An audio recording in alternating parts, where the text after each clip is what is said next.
కొన్ని రోజులుగా తెలుగు రాష్ట్రాల్లోనే కాకుండా దేశవ్యాప్తంగా సంచలనం అవుతున్న విషయాల్లో అక్కినేని నాగచైతన్య, సమంత విడాకుల వార్త ఒకటి. చాలా కాలం పాటు ప్రేమలో మునిగి తేలిన ఈ జంట కొన్నేళ్ల క్రితం అగ్నిసాక్షిగా ఒకటయ్యారు. వివాహ బంధం మొదలైన తర్వాత నుంచి ఎంతో అన్యోన్యంగా ఉంటూ వచ్చారు ఈ ఇద్దరు. కానీ కొన్నాళ్ళకి ఈ జంట మధ్య దూరం పెరిగిందని, త్వరలోనే విడాకులు తీసుకోబోతున్నారని జోరుగా ప్రచారాలు సాగాయి. ఆ ప్రచారాలను వారు నిజం చేశారు. అక్కినేని నాగచైతన్య, సమంత కలిసి ఏమాయ చేశావే సినిమా చేశారు. అప్పుడు ఆడిషన్స్ కోసం ఆమె ఫోటోను తొలిసారి చూశాడట నాగచైతన్య. అప్పుడు ఆమెకు మనోడు ఫ్లాట్ అయిపోయాడు. ఈ సినిమా సమయంలో మంచి ఫ్రెండ్స్ అయిన వీళ్ళిద్దరూ ఆటో నగర్ సూర్య సినిమా చేసిన టైంలో ప్రేమలో పడ్డారు. అప్పటి నుంచి చాలా కాలం పాటు సీక్రెట్గా ప్రేమాయణం సాగించారు. ఆ తర్వాత నాగచైతన్య, సమంత మనం సినిమా సమయంలో నాగార్జునకు ఈ విషయాన్ని చెప్పారు. దీనికి అందరూ ఒప్పుకోవడంతో ఆ తర్వాత ఈ సినీ జంట అగ్నిసాక్షిగా ఒకటైంది. వివాహం చేసుకున్న తర్వాత సమంత, నాగచైతన్య ఎంతో క్రేజీగా గడిపారు. తరచూ పార్టీలు చేసుకోవడం, హాలిడే ట్రిప్స్కు వెళ్ళడం వంటివి చేస్తూ తెగ ఎంజాయ్ చేశారు. ఈ క్రమంలోనే తమకు సంబంధించిన పర్సనల్ విషయాలను సైతం ఫ్యాన్స్తో పంచుకుంటూ వచ్చారు. అదే సమయంలో ఎవరి సినిమాలతో వాళ్ళు బిజీగా ఉంటున్నారు. ఈ క్రమంలోనే అక్కినేని నాగచైతన్య, సమంత కలిసి మజిలీ అనే సినిమా కూడా చేశారు. శివ నిర్మాణ తెరకెక్కించిన ఈ సినిమా సూపర్ హిట్ అయింది. దీంతో ఇద్దరు కెరియర్లను సక్సెస్ఫుల్గా నడుపుకుంటూ వచ్చారు. ఇక సమంత సోషల్ మీడియాలో ఎంతో యాక్టివ్గా ఉంటుందన్న విషయం ప్రత్యేకంగా చెప్పనక్కర్లేదు. పెళ్లికి ముందు సమంత రూత్ ప్రభు అని ఉన్న పేరును ఆ తర్వాత అక్కినేని సమంతగా మార్చుకుంది. అయితే కొన్నేళ్లకు ఆమె తన సామాజిక మాధ్యమాలలో అక్కినేని సమంత అని ఉండే పేరును ఎస్ అని మార్చుకుంది. దీంతో అందరిలోనూ నాగచైతన్యతో ఆమె విడిపోతుందన్న అనుమానాలు కూడా మొదలయ్యాయి. అప్పటి నుంచి వరుసగా ఎన్నో రకాల పుకార్లు, షికార్లు చేశాయి. కానీ వీళ్ళు మాత్రం ఆ విషయంలో ఎంతో గుట్టుగానే ఉంటూ వచ్చారు. అయితే చాలా రోజులుగా వస్తున్న వార్తలకు అనుగుణంగానే తెలుగు సినీ ఇండస్ట్రీలో ప్రత్యేకమైన గుర్తింపును తెచ్చుకున్న అక్కినేని నాగచైతన్య, సమంత అక్టోబర్ 2, 2021న విడాకులు తీసుకున్నారు. తద్వారా 4 ఏళ్ల తమ వివాహ బంధానికి పులి స్టాప్ పెట్టేశారు. తామిద్దరం విడాకులు తీసుకోనున్నట్లు చైతన్య, సమంత సోషల్ మీడియా వేదికగా ప్రకటించేశారు. అంతేకాదు ఇకపై తామిద్దరం భార్యాభర్తలుగా కొనసాగలేమని చాలా చర్చలు, ఆలోచనల తర్వాత విడిపోవాలని నిర్ణయించుకున్నట్లు తెలిపారు. దీంతో వీళ్ళ విడాకుల న్యూస్ దేశవ్యాప్తంగా హాట్ టాపిక్ అయింది. అక్కినేని నాగచైతన్య, సమంత విడాకులు తీసుకుంటున్నారని చాలా రోజులుగా వార్తలు వస్తున్న నేపథ్యంలో వాళ్ళు దీన్ని నిజం చేసేశారు. దీంతో అసలు వీళ్ళిద్దరూ ఎందుకు విడాకులు తీసుకున్నారు, దీని వెనుక కారణాలు ఏంటి, వీళ్ళిద్దరి మధ్య ఏ విషయాల్లో మనస్పర్ధలు వచ్చాయి, ఇలా రకరకాల అనుమానాలు వ్యక్తమయ్యాయి. అయితే దీనిపై అక్కినేని ఫ్యామిలీ మాత్రం చాలా సైలెంట్గా ఉంది. మరీ ముఖ్యంగా నాగార్జున పర్సనల్ విషయాలను తరచూ ప్రస్తావించకండి అంటూ అందరినీ వేడుకున్నారు. కానీ డౌట్లు మాత్రం ఎక్కువ అవుతూనే వస్తున్నాయి. విడాకులు తీసుకునే సమయంలో భర్తను భార్య కోరే ఆర్థికపరమైన మొత్తాన్నే భరణం అంటారు. విడిపోయే సమయంలో ఇలాంటివి డిమాండ్ చేయడం సర్వసాధారణమే. గతంలో చాలామంది సినీ జంటలు కూడా ఈ భరణం తీసుకున్నారు. ఇలాంటి పరిస్థితుల్లో అక్కినేని నాగచైతన్య, సమంత విడిపోగానే ఈ విషయం తెరపైకి వచ్చింది. దీంతో అందరూ దీని గురించే తెగ చర్చించుకున్నారు. మరికొందరైతే శామ్కు చైతు ఏకంగా 300 కోట్ల రూపాయలు చెల్లించడానికి కూడా ప్రచారం చేశారు. మరోవైపు పెళ్లి చేసుకోవడానికి ముందే వీళ్ళిద్దరి మధ్య ఓ ఒప్పందం జరిగిందని, దీని ప్రకారం భవిష్యత్తులో ఒకవేళ విడిపోవాల్సి వస్తే నాగచైతన్య నుంచి సమంత భరణం ఆశించిందని చెప్పిందట.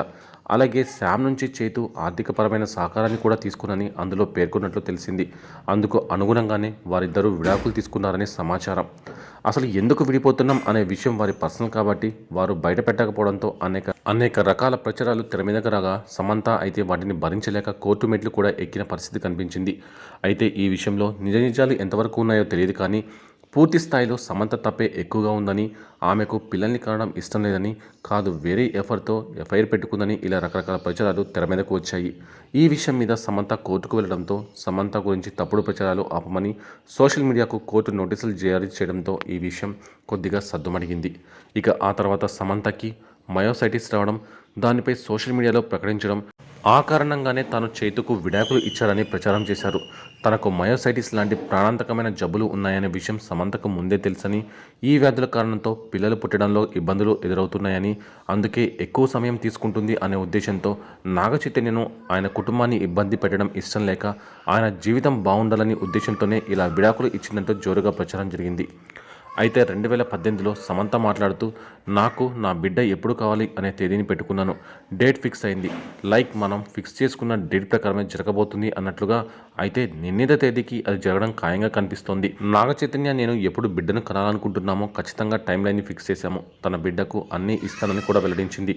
ఆమె ఇంకా ఇలా చెప్పింది, నాకు ఒక బిడ్డ ఉన్నప్పుడు ఆ పిల్లవాడు నా విశ్వం అవుతాడు. పనిచేసే తల్లుల పట్ల నాకు గొప్ప గౌరవం ఉండేది. నా బాల్యం నా చాలా రోజీగా లేదు. పెద్దలందరికీ చాలా గులాబీ బాల్యాన్ని కలిగి ఉండదు. వారు మీకు చెప్పే మొదటి విషయం ఏంటంటే వారు తమ బిడ్డకు లేనిదంతా ఇవ్వాలనుకుంటున్నారు.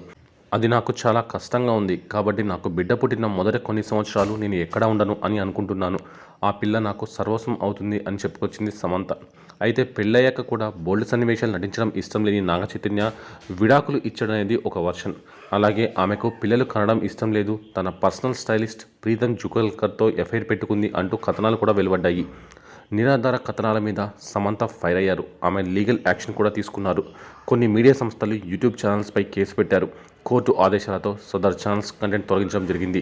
సమంత డిప్రెషన్ అనుభవించారు. విడాకుల ఒత్తిడి నుండి బయటపడేందుకు సమంత మిత్రులతో ఎక్కువగా గడిపారు.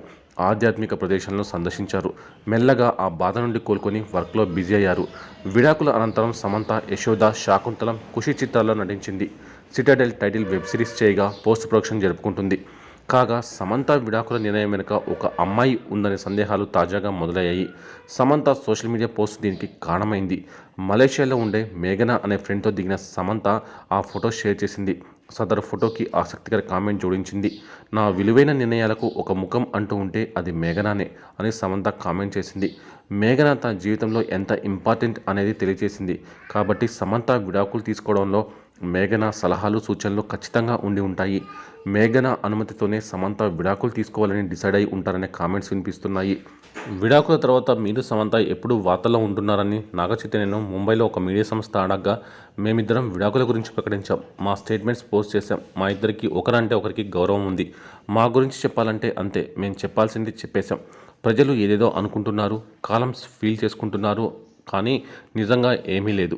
అవి చూసి నాకు బోర్ కొట్టింది. విడాకుల తర్వాత నా సినిమాలు 3 విడుదలయ్యాయి. ఇప్పటికీ ఆ విషయంతో ముడిపెడుతున్నారు అని సమాధానం ఇచ్చారు. ఇక సమంత కాఫీ విత్ కరణ్ కార్యక్రమంలో పాల్గొనగా తన డివోర్స్ టాపిక్ వచ్చింది. అప్పుడు నాగ చైతన్యను కరణ్ జోహర్ భర్త అని సంబోధించగా భర్త కాదు మాజీ భర్త అని సమంత కరెక్ట్ చేశారు.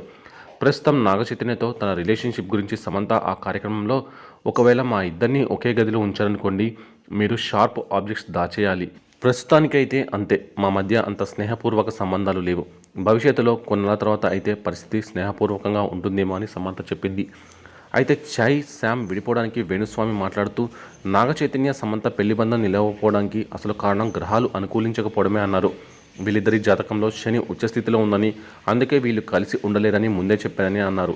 ఇలా ఉన్న జాతకస్తులకు 2-3 పెళ్లిళ్ళు జరిగే అవకాశం ఉంటుందని తెలిపారు. ప్రస్తుతం అటు సమంత, ఇటు చైతన్య వారి వారి కెరియర్పై పూర్తి ఫోకస్ పెట్టి వరుస సినిమాలు చేసుకుంటూ పోతున్నారు.